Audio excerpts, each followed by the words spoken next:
Nous allons faire usage de la force. Sur les Champs-Élysées hier soir, des gilets jaunes sans gilet se retrouvent face aux forces de l'ordre. Je sais pas, qu'est-ce qui se passe? On se balade, on n'a rien, on est traités comme des bandits. On marche. Ils nous disent de nous disperser, mais on voulait traverser.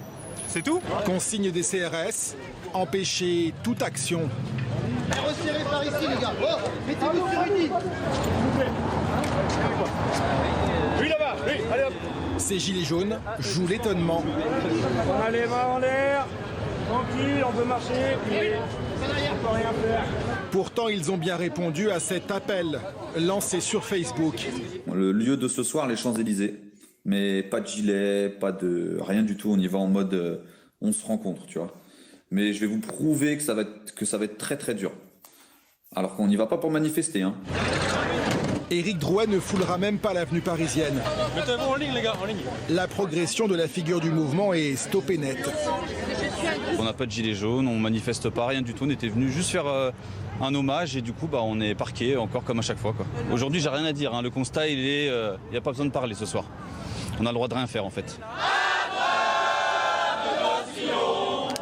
Au chant de la Marseillaise, les manifestants protègent leur leader, interpellés pour organisation de manifestations non déclarées. Remontez dans le véhicule, monsieur, je me dis ce qui se passe, vous êtes interpellé. Allez-y, allez, tranquille. La police. Quand même, il risquait pas de le louper, hein. Ça, petit camion de CRS pour une personne. De toute façon, il a été arrêté sur ordre. Hein. Ils n'ont pas pris l'initiative de l'arrêter tout seul. Ce matin, sur ce rond-point, les Gilets jaunes sont solidaires avec Éric Drouet, figure médiatique qui a réussi à les convaincre. Il est mis en avant, mais il n'y a pas que lui, il y a tous ceux qu'il y a derrière. Hein. C'est le combat, quoi. Il nous faut des gens qui ont une certaine répercussion du langage et quand ils parlent, qu'on les comprenne bien. Tous semblent galvanisés par sa détermination. C'est un grand des Gilets jaunes. Je pense qu'il faudrait, comme il dit, aller à l'Élysée. Et malheureusement, on ne peut pas. Rentré dans l'Élysée, ses propos lui ont valu une audition par la police, même si Éric Drouet avait ensuite précisé sa pensée. C'était plutôt pour le symbole. C'est dans ces vidéos, diffusées en direct sur Facebook, que le chauffeur routier de 33 ans s'exprime le plus souvent pour parler directement aux Gilets jaunes. Soutenu par Mélenchon, certains le disent d'extrême gauche, d'autres d'extrême droite. Est-ce vrai que tu as voté Marine au deux tours? Oh non, pas du tout, non. Lui se dit apolitique, mais n'échappe pas aux polémiques, comme lorsqu'il diffuse les propos complotistes d'un autre gilet jaune. Maxime Nicole s'est fait le relais de théories du complot sur l'attentat de Strasbourg ou encore sur un mystérieux gouvernement parallèle.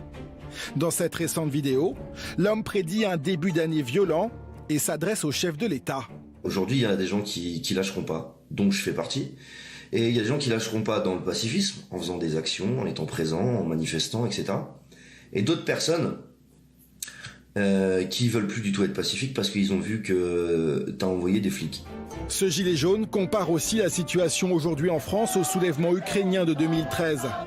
Il parle d'une insurrection armée qui se prépare et s'affiche en lanceur d'alerte, disant mettre en garde le gouvernement.